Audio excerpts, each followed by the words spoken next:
우리 옆에 있는 분들하고 인사하시겠습니다. 메리 크리스마스. 우리를 위해서 구원하시기 위해서 이 땅에 오신 예수님의 그 탄생의 기쁨과 은혜가 우리 동덕의 모든 교우들과 함께 하시기를 주님의 이름으로 축원합니다. 오늘은 아기 예수님의 탄생을 축하하는 성탄절입니다. 성탄절을 우리가 어떤 마음으로 맞이해야 되는가? 성경에 여러분 뭐라고 쓰여져 있을까요? 우리가 성탄절을 맞이하게 될 때 어떤 마음을 가지고 이 성탄의 그런 시간들을 보내야 되는지에 대해서 성경이 우리에게 말하고 있는 내용이 무엇이겠습니까? 우리가 누가복음 2장 10절 말씀을 함께 보시면 이렇게 기록을 합니다. 천사가 이르되 무서워하지 말라. 보라 내가 온 백성에게 미칠 큰 기쁨의 좋은 소식을 너희에게 전하노라. 자, 이 말씀은 천사가 아기 목자들에게 아기 예수님이 나셨다라고 하는 그런 내용을 전해주고 있는 그런 말씀입니다. 여러분, 아기 예수께서 나셨다라고 하는 이 소식은 어떤 소식이겠습니까? 성경의 말씀처럼 한마디로 온 백성에게 미칠 큰 기쁨의 좋은 소식이 바로 우리 예수님의 탄생 소식이다라고 하는 것을 성경이 우리에게 증거하고 있죠. 지금으로부터 한 10여 년 전에 미국에 있었던 일입니다. 연말을 맞이해서 각 언론은 한 해를 마감하면서 국내의 10대 뉴스를 정하기에 바빴습니다. 여러분, 우리도 보면 언론사별로 이제 국내의 그런 10대 뉴스를 정해서 사람들에게 이제 알려주는 그런 모습들을 우리가 보게 되는데, 미국에서도 이제 그와 같은 일이 있었죠. 그래서 언론사별로 올해 우리나라의 10대 뉴스는 무엇인가에 대해서 막 정하는 그런 시간들을 갖게 되었습니다. 그러면서 어느 일간지 기자가 미국의 필러 신학교의 총장을 역임했던 마오 박사에게 이렇게 물었습니다.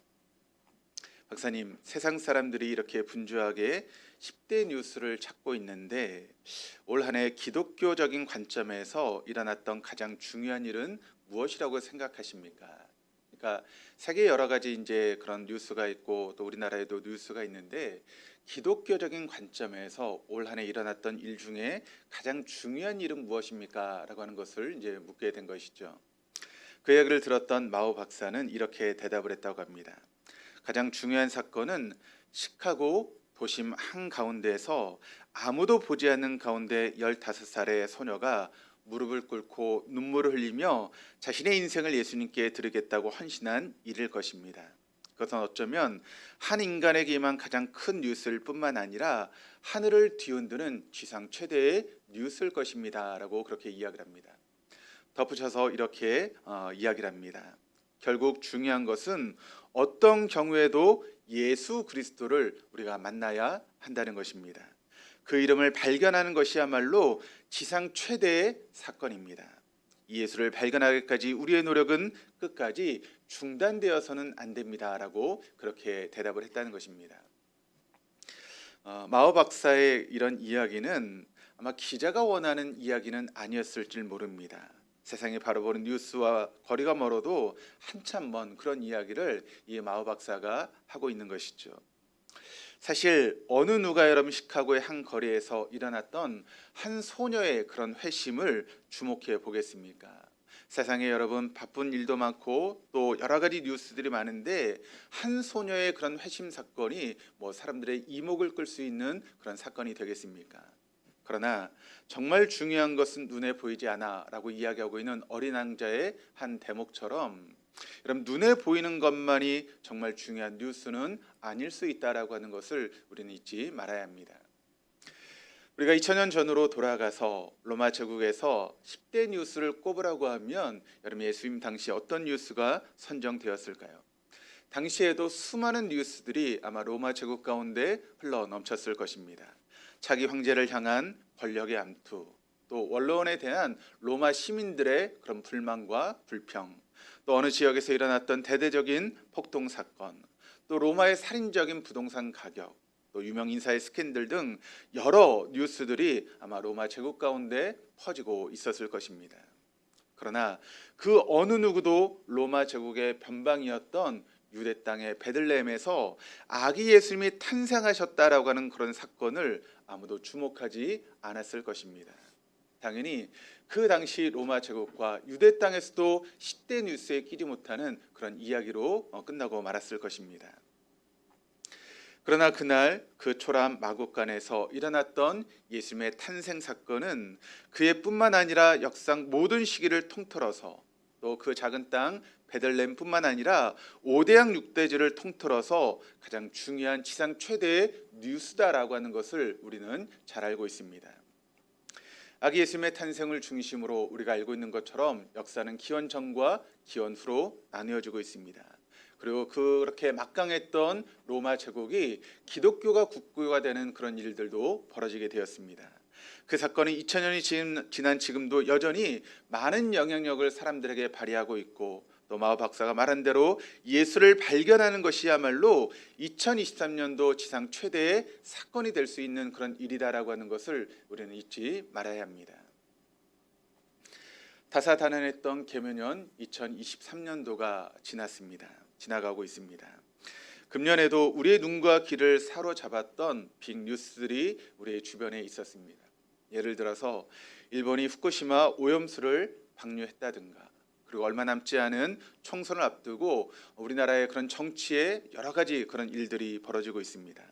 그런 정치를 바라보는 국민들의 절망스러운 모습들이 있고, 또 러우 전쟁이라든가 또 이스라엘과 하마스의 전쟁을 통해서 세계 경제가 지금 어려운 가운데 있지 않습니까?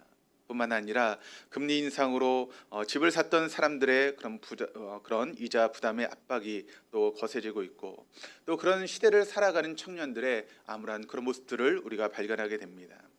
또 북한과 주변 국가들의 갈등은 여전히 심각한 그런 시간들을 우리가 보내고 있습니다.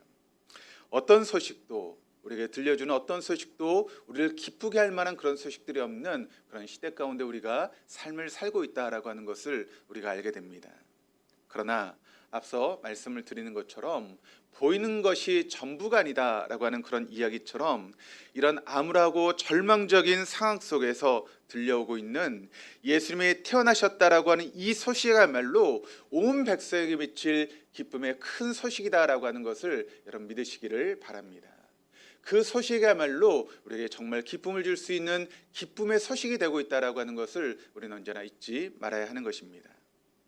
그렇습니다. 2023년도가 암울한 뉴스의 홍수 속에서도 우리가 여전히 2024년도에 대한 소망을 품고 살아갈 수 있는 이유는 바로 예수 때문입니다. 할렐루야. 네. 예수님이 우리를 구원하시기 위해서 육신의 옷을 입고 이 세상에 오셨습니다. 그것을 믿으시기를 바랍니다. 그렇다면 여러분에게 한번 묻고 싶습니다. 여러분에게 예수님은 누구십니까? 여러분은 예수님을 만나셨습니까? 지금으로부터 2000년 전으로 돌아가서 예수님 주변에 있었던 사람들의 모습을 우리가 살펴보면서 혹시 우리는 어떤 사람과 닮아 있는가 오늘 말씀을 통해서 한번 살펴보았으면 좋겠습니다. 그리고 이제부터 우리가 어떤 삶을 살아가야 하는지에 대해서 오늘 예수님의 주변에 있는 사람들의 모습을 보면서 함께 말씀을 나누고, 그 말씀 가운데 은혜를 받는 저 여러분 우리 모두가 될 수 있기를 주님의 이름으로 축원합니다.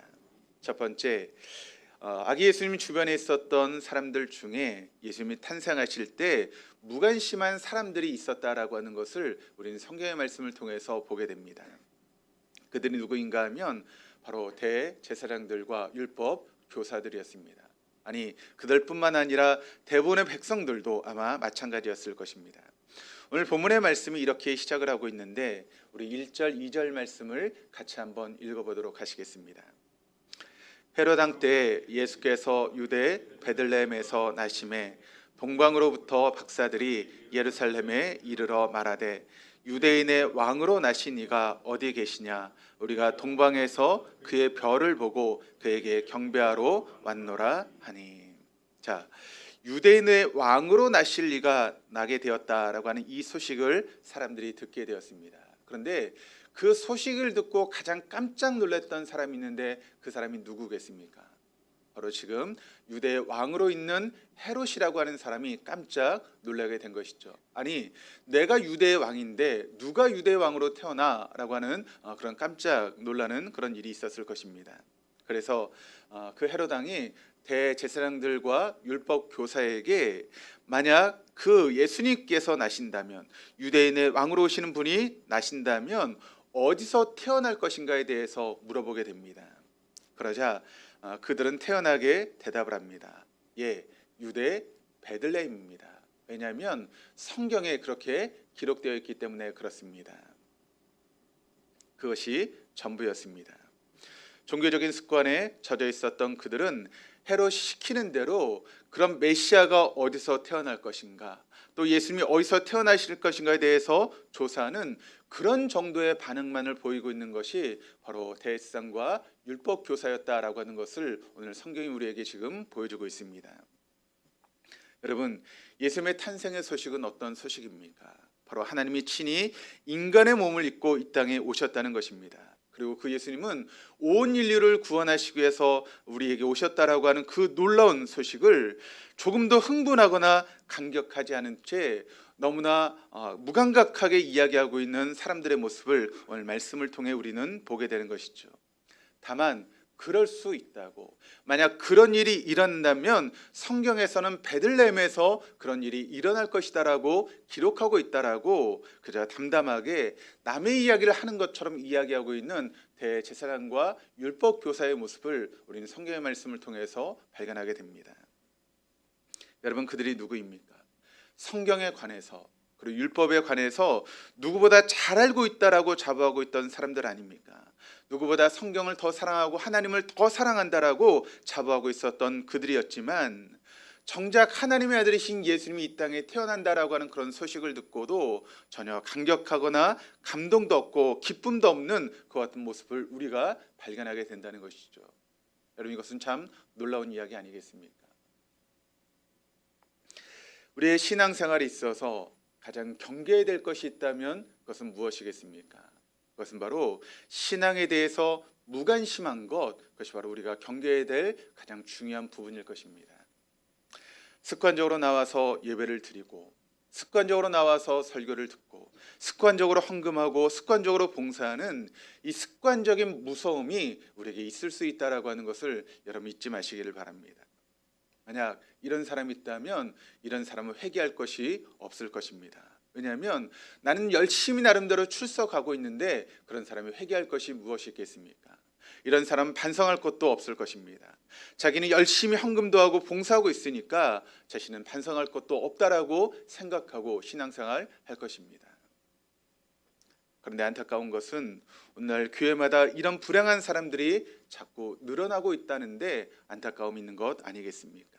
마치 신앙생활을 무슨 액세서리처럼 혹은 여가 선형적으로 생각하면서 그렇게 신앙생활하는 사람들이 많아지고 있다라고 하는 것을 우리는 경계할 필요가 있는 것입니다.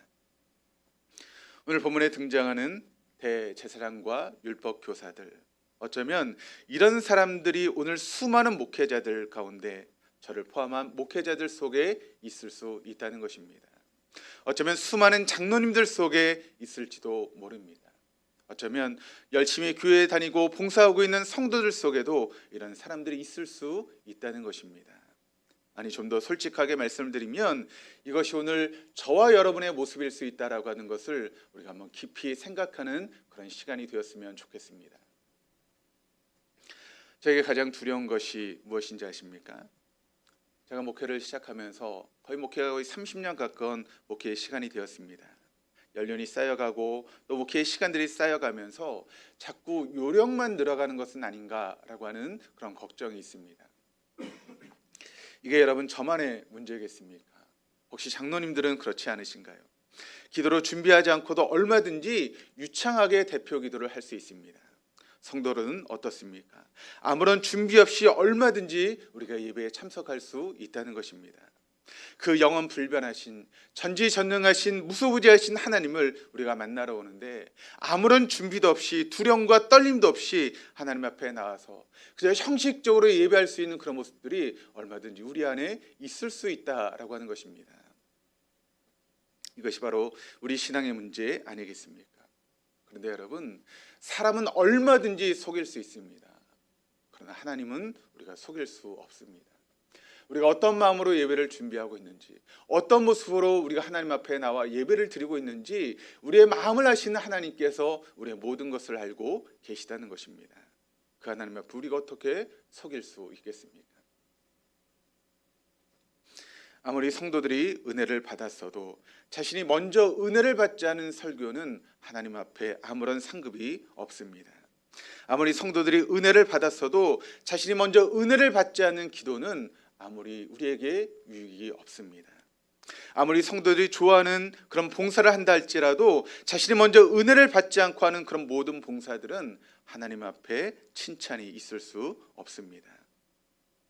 무관심한 사람들, 그것이 바로 예수님 주변에 있었던 대제사장과 율법 교사의 모습이었다라고 하는 것을 오늘 성경이 우리에게 증거하고 있습니다. 두 번째, 예수님 주변에 있었던 사람들 중에 예수님의 탄생에 동참했던 마리아가 있었습니다. 누가복음 1장에 보면 천사 가브리엘이 하나님의 보내심을 받고 마리아에게 찾아오게 됩니다. 그리고 마리아가 성령으로 잉태하게 될 것이다 라고 하는 그런 이야기를 천사 가브리엘이 마리아에게 이야기를 합니다. 그 이야기를 들었던 마리아는 너무 깜짝 놀라서 이렇게 이야기를 합니다. 아니, 나는 남자를 알지 못하는데 내가 어떻게 임신할 수 있겠습니까? 어떻게 이런 일이 내게 일어날 수 있겠습니까? 라고 그렇게 마리아가 대답을 합니다. 그러자 천사가 마리아에게 답해 줍니다. 성령이 그대에게 임하시고 더없이 높으신 분의 능력이 그대를 감싸 줄 것이다. 임신하지 못한다라고 알려지고 있었던 친척 엘리사벳도 임신한 지가 벌써 6달이나 되었다 한다. 하나님께는 불가능한 것이 없다라고 이야기를 합니다. 천사의 말을 들은 마리아가 이렇게 대답을 합니다. 보십시오, 나는 주님의 여종입니다. 당신의 말대로 내게 이루어지기를 바랍니다 라고 그렇게 마리아가 대답을 하죠. 그런데 여러분, 주님의 여종입니다 라고 하는 말의 뜻을 직역하면 이런 뜻이 됩니다. 주님의 아기 바구니입니다 라고 하는 그런 뜻이라고 알려지고 있습니다. 여러분, 그 말은 어떤 말입니까? 알겠습니다. 그것이 주님의 뜻이라면 제가 아기 예수님을 담는 바구니가 되겠습니다 라고 하는 그런 고백을 지금 마리아가 하고 있는 것입니다. 여러분, 얼마나 멋진 말입니까? 멋지십니까? 아니요. 이것은 단순하게 멋지다라고 받아들일 수 있는 말이 결코 아닙니다. 왜냐하면 그 당시 율법으로 우리가 보게 되면 여러분, 결혼하지 않은 여자가 임신한다라고 하는 것은 사람들로부터 돌에 맞아 죽을 수 있는 그런 일이었습니다. 그러니까 지금 마리아가 이렇게 대답하고 있는 것은 죽음의 위협에 처할 수 있는 그런 대답을 지금 마리아가 하고 있는 것입니다. 그럼에도 불구하고 마리아가 이렇게 고백하고 있는 것이죠. 알겠습니다. 이것이 주님의 뜻이라면 제가 아기 예수님을 담는 바구니가 되겠습니다. 마리아의 순종은 이와 같은 순종이었다라고 하는 것을 우리는 결코 잊어서는 안 됩니다. 제가 일을 할 때 일 때문에 죽을 수도 있습니다. 죽어도 좋습니다. 그러나 제가 그 예수님을 모시는 아기 바구니의 역할을 제가 목숨 걸고 한번 해보겠습니다 라고 하는 그런 고백을 지금 마리아가 하고 있는 것입니다. 마리아의 대답은 멋진 말이 아닙니다. 근사한 말이 아닙니다. 아주 위험한 말이고 죽기를 각오하는 그런 말이었고 죽기를 각오한 순종이었다라고 하는 것을 우리는 잊어서는 안 됩니다. 그랬기에 하나님이 2000년이 지난 지금까지 그 마리아를 높이시고 예수님 주변에 이와 같은 마리아와 같은 사람을 지금도 사용하시는 하나님의 놀라운 모습을 우리는 잊어서는 안 되는 것입니다. 세 번째, 아기 예수님 주변에 있었던 아기 예수님께 경배했던 동방박사와 같은 사람들이 있었다라고 하는 것을 성경이 우리에게 증거하고 있습니다. 이 동방박사들은 아기 예수께 경배하기 위해서 먼 길을 마다하지 않고 예수님을 찾아오게 되었습니다. 그런데 그들이 예수님께 올 때 빈손으로 온 것이 아니었습니다. 예물을 가지고 찾아왔다는 것이죠. 중요한 것은 그들이 단순하게 예물을 드렸던 것이 아니라는 것입니다. 어떤 예물을 드렸냐 하는 것이 중요하다는 것이죠. 한 사람은 황금을 예수님께 드렸습니다. 황금이라고 하는 것은 그 당시 왕대심을 표현하는 데 사용됐던 예물이 바로 황금입니다. 그러니까 이 동방박사가 단순히 황금을 드린 것이 아니라 예수님은 진정한 인류의 왕이십니다라고 하는 그런 고백을 담아서 바로 이 황금을 드리고 있는 것입니다. 또 한 사람은 유황을 드렸습니다. 유황이라고 하는 것은 예수님의 신성을 표현하는 그런 예물로 알려지고 있습니다. 그러니까 단순히 그냥 유향을 드린 것이 아니라 이것은 예수님은 진정한 하나님의 아들이십니다라고 하는 그런 신앙의 고백을 담아서 지금 유향을 드리고 있는 것입니다. 모략을 드렸습니다. 모략은 장사를 지낼 때 쓰는 것입니다. 그러니까 단순히 모략을 드린 것이 아니라 예수님은 십자가에 달려 죽으셔서 온 인류의 죄를 사시기 위해서 오신 구세주이십니다 라고 하는 신앙 고백을 담아서 지금 이 동방 박사가 예수님께 몰약을 드리는 것입니다. 이렇게 예수님 주변에는 많은 사람들이 있었지만 세 종류의 사람이 있었다는 것입니다. 무관심한 사람들, 또 예수님을 10달 동안 온몸으로 품었던 마리아, 그리고 예수님의 탄생 소식을 듣고 경배했던 동방 박사들. 오늘 말씀의 거울 앞에 한번 여러분 자신을 비춰보시기를 바랍니다. 지금까지 우리는 어떤 부류에 속해 있는 그런 신앙생활을 해오셨습니까? 대제사장들과 율법 교사들처럼 무관심한 사람들은 혹시 내가 아니었습니까? 예수님이 탄생하셨다는데 아무런 감동도 감격도 기쁨도 없이 그저 몸이 건조하게 예수님의 탄생을 바라보는 그런 모습으로 우리가 신앙생활하고 있지는 않았습니까? 그분이 나를 구원하시기 위해서 오셨는데, 하늘 보좌를 버리시고 이 땅에 내려오셨는데 나를 구원하시기 위해서 이 땅에 오셨다라고 하는 그런 소식을 듣고도 아무런 감격이나 감동이 없는 그 같은 모습으로 우리가 신앙생활하고 있는 것은 아닙니다. 저희 집사람이 독일을 다녀왔습니다. 친척을 만나기 위해서 독일을 다녀왔는데 독일이 여러분 기독교 국가죠. 유럽에서도 잘 알려진 기독교 국가입니다. 그래서 성탄절 시즌이 되면 모든 동네가 크리스마스 마켓으로 이렇게 바뀐다고 합니다. 그래서 사람들이 그런 행사를 벌이고 또 그렇게 여러 가지 행사를 벌입니다. 그래서 독일 교회에 저희 집사람이 예배를 드리러 갔는데 소수의 사람들만 모여서 예배를 드린다는 것입니다. 그 설교의 내용이 독일어를 잘 모르니까 알아듣지 못했겠지만 나중에 이제 들었더니 어떤 내용인가 하면, 사람들이 크리스마스 시즌에 그렇게 크리스마스 마켓을 만들고 그렇게 분주하게 즐겁게 그렇게 사람들이 보내고 있는데 정작 예배를 드리는 사람은 없고 예수님의 탄생에 대해서 기뻐하는 사람은 없다라고 하는 그런 이유로 목사님이 설교했다라고 하는 이야기를 들었습니다. 여러분, 그것이 독일 교회만의 이야기겠습니까? 혹시 우리들의 모습 가운데도 그런 모습은 있는 것은 아니겠습니까? 우리가 이 성탄절을 어떠한 마음으로 보내고 계십니까? 또 하루 쉬는 날이 되었으니까 열심히 놀아보자, 혹시 그런 마음이 우리 마음 가운데 있는 것은 아닙니까? 정말 내 죄를 위해서 나를 살리시기 위해서 이 땅에 예수님이 오셨다라고 하는 그런 기쁨이 여러분 마음 가운데 넘치고 계십니까? 혹시 마리아처럼 아기 예수님의 탄생에 동참한 사람이십니까? 내가 그런 삶을 살아오셨습니까? 아니면 동방 박사들처럼 온 마음을 담아서 신앙 고백을 아기 예수님께 경배해 드리고 있습니까? 우리는 성탄절이 되면 이 성탄 예배를 통해서 성탄 헌금을 드립니다. 그런데 여러분, 지금까지 성탄 헌금을 드리시면서 어떤 마음을 담아서 성탄 예물을 드리셨습니까? 우리가 성탄 헌금을 드릴 때 예수님 정말 온 인류의 왕이십니다라고 하는 우리의 신앙 고백을 담아서 성탄 헌금을 드리셨습니까? 우리가 성탄 헌금을 드릴 때 예수님이 진정한 하나님의 아들이십니다라고 하는 그런 신앙 고백을 담아서 여러분 성탄 헌금을 드리셨습니까? 우리가 성탄 헌금을 드릴 때 예수님이 십자가에 달리셔서 온 인류의 죄를, 아니 나의 죄를 사해 주셨습니다라고 하는 그런 고백을 담아서 우리가 성탄 헌금을 드려보신 적이 있으십니까? 그저 1년에 한 번 있는 행사이니까, 다른 사람도 하고 있으니까, 교회에서 절기헌금 봉투를 주니까 우리가 그렇게 헌금을 드리고 있는 모습은 아닙니까? 이 성탄절에 아기 예수님께 어떤 경배를 드리시겠습니까? 중요한 것은 단순히 우리가 예물을 드리는 것이 아니라 어떤 예물을 드리느냐라고 하는 것이 중요하다라고 하는 것을 우리는 동방 박사들의 모습을 통해서 발견할 수 있어야 됩니다. 우리 하나님은 예물을 받으시기 전에 우리의 마음을 받으시는 분이시기 때문에 그렇습니다. 그럼 우리가 가인과 아벨의 이야기를 통해서 너무나 잘 알고 있지 않습니까? 그저 주님은 우리에게 예물을 드린다고 해서 그 모든 것을 받으시는 분이 결코 아니십니다. 우리의 마음을 받으시는 분이 우리 주님이십니다.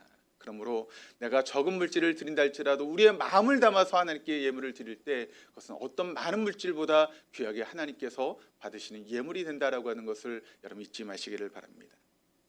정말 중요한 것은 그 다음입니다. 마리아는 아기 예수님이 탄생하실 수 있도록 하기 위해서 10달 동안 자기의 생명을 걸고 자기 몸을 예수님을 위해서 아기 바구니로 드렸습니다. 마리아가 한 것은 보통 일이 아닙니다. 자기의 목숨을 걸고 죽기를 각오하고 했던 행동이 바로 마리아의 행동이었다는 것입니다.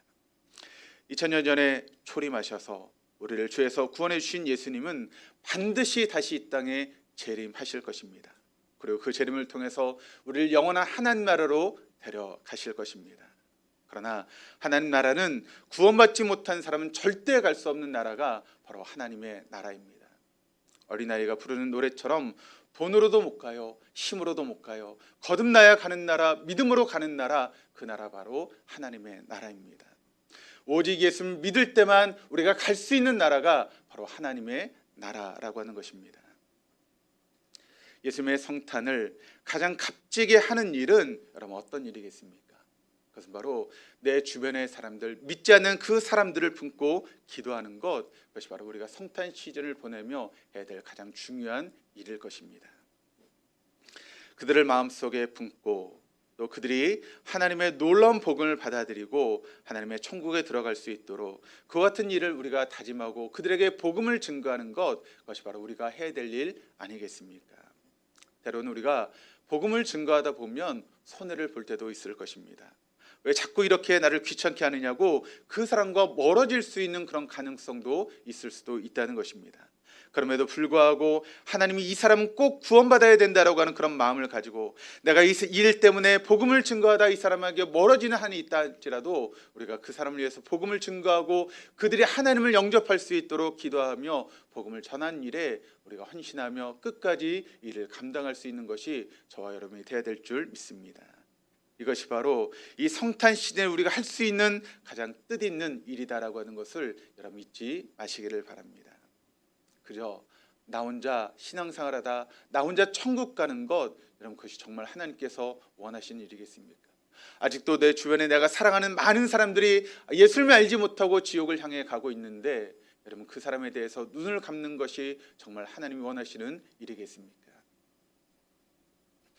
서두에 말씀드렸던 것처럼 2023년도는 아무런 뉴스의 홍수 속에서 우리가 여전히 2024년도에 소망을 버리지 않을 수 있는 이유 한 가지는 바로 예수 그리스도 그 이름 때문입니다.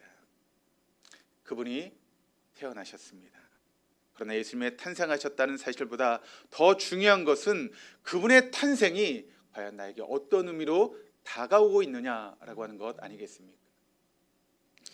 17세기 독일의 시인이었던 앙겔루스 셀레시우스는 이런 시를 썼습니다. 한번 잘 들어보시기를 바랍니다.